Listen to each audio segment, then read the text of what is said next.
یعنی کہ غلام،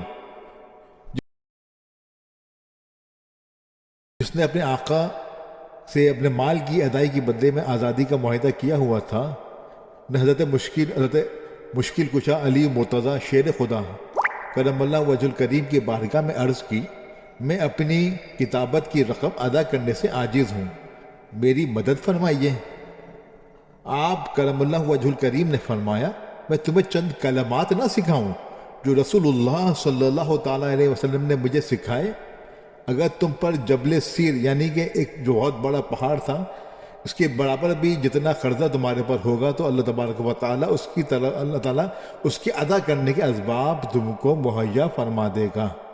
سنن ترمذی کے اندر یہ حدیث موجود ہے اور یہ وظیفہ موجود ہے۔ آئیے اس کو پڑھ لیتے ہیں اس وظیفے کو۔ آپ بھی میرے ساتھ پڑھیے گا تاکہ آپ کی زبان پہ بھی صحیح تلفظ کے ساتھ یہ جاری